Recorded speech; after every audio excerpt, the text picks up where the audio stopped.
Well, good morning. Funny to see all you. Matt's the only one who waves. What a kind guy. So I'm Rick Dancer, I'm Renee.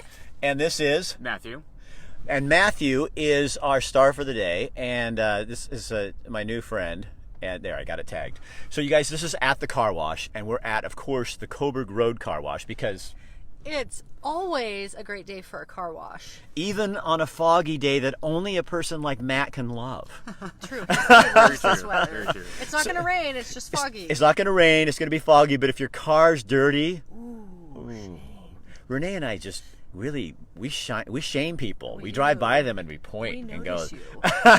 We That's notice going, oh my God, these guys are crazy. So this is Matt, and Matt is a recovering meth addict. Yep.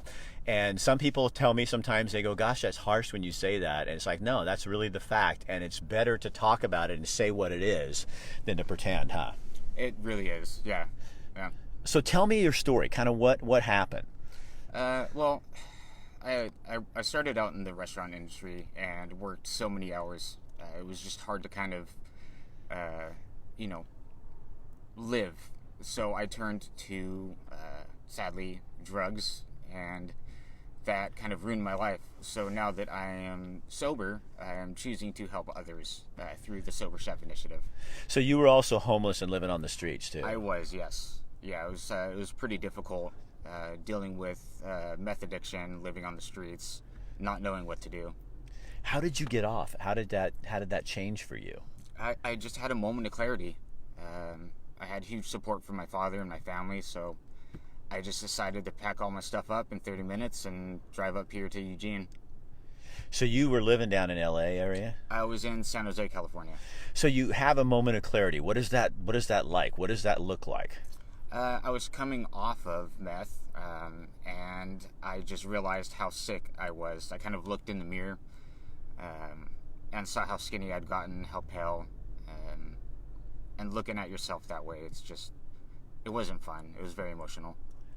And you're like probably unusual for a lot of people because you did have a lot of support from your dad.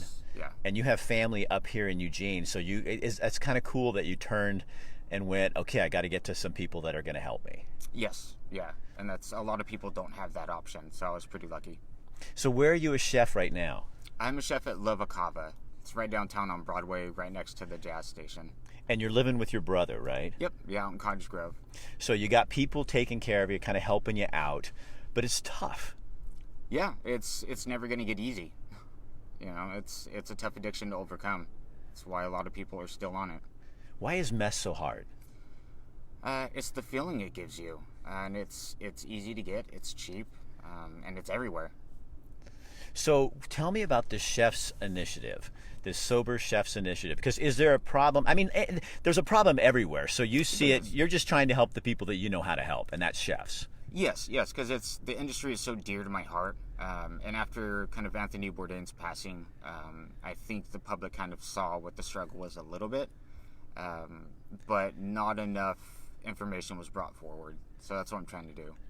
So how does this work? What are you trying to do? You have a website, you have a Facebook page? Yes, I have a Facebook business page and a private group, and what I'm doing is I'm compiling all of the resources possible in the area, and then out of the area, kind of like, the suicide hotline, NA group listings, and then just kind of some local meetings. So who has been, Renee, why don't we go, you guys, this again, we're at Coburg Road Car Wash, and this is at the car wash, and Jim pays for the show. He loves just to just bring different things on that you would never get to hear. Matt, I don't even know how I got a hold of you. How did we connect? I think we just connected through Facebook.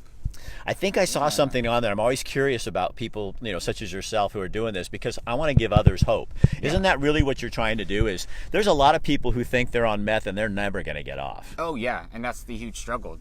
I felt that way about 3 months ago. I didn't think I was going to ever get off of it, and that's the scary part of it. They don't know what resources are out there and that it's possible. So Willamette Family is helping you. Willamette Family is helping me, and those people are amazing. Why? What is it? Okay, what is it that's made a difference for you? The fact that the second you get in, they give you help. They give you all the resources possible, and they put you into treatment right away. So what does treatment look like? What is that?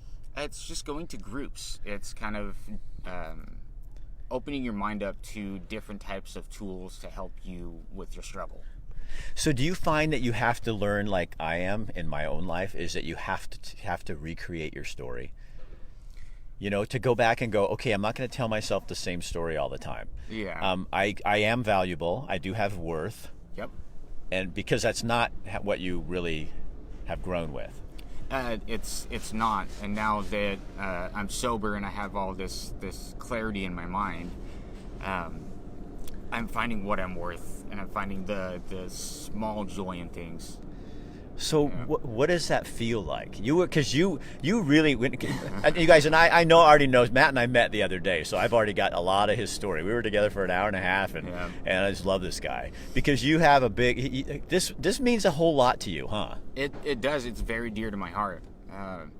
Just because of how much it ruined my life, my career. I wasn't able to cook for a while due to trigger points, but a lot of chefs, a lot of cooks, a lot of servers turn to drugs or to kind of get through their shifts, and they find themselves with addiction issues, mental health issues.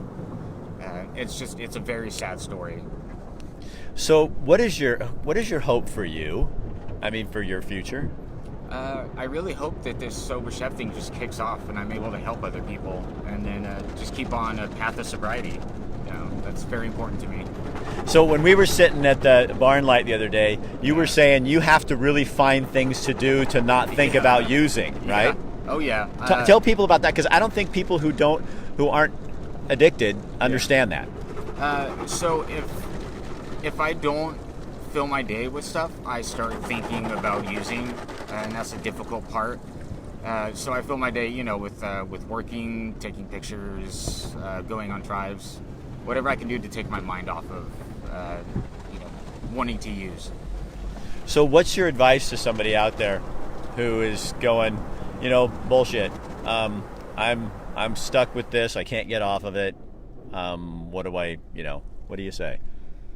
You really have to want it, more than anything in the world. There's help out there. It's not that hard to get. You just have to look. The feeling of being clean and sober is probably one of the best feelings I've ever had. I'm connected. I'm grounded. It's better than a drug. Really? It is. That is okay. So what? I that's the kind of thing. That's just where I'm weird. I just want to understand what that is. So do you know what I mean? Can you explain it even more than that? I mean, can you get a little? Because I want to get what you're talking about. Yeah. So when I was using, I would still find things to fill my day, but I was numb. I didn't show any emotion, no nothing, and months went by as to where I didn't know what was happening. So now that I'm sober, I feel things. I'm not numb anymore.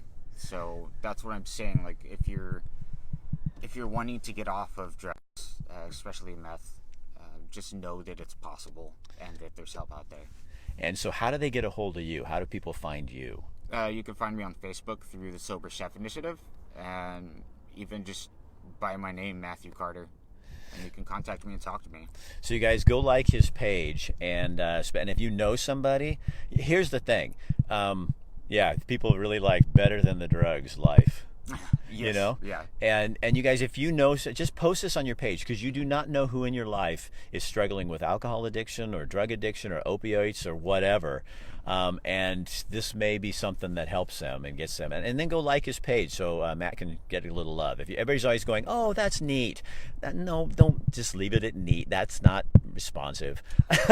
that's just getting, okay, we gave you a good story and you're happy, you feel better. Go do something. Yep. I mean, love is action. Community is action. Taking care of people is action. So go over to his page and like it.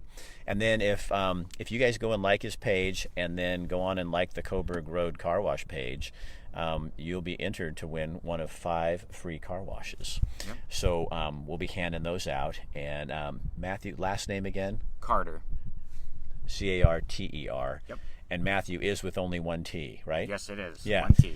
He's not a mat. He's not a doormat. I haven't heard that before. Yeah, he's a Matthew.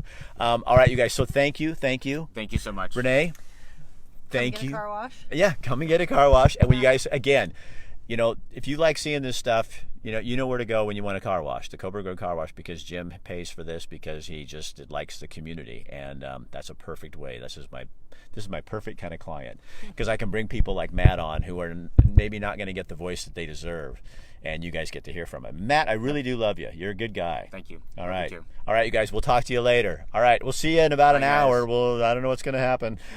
We'll be at Togo's at 11, so we'll see what happens. All right, you guys. Share this on your page too. That's an order.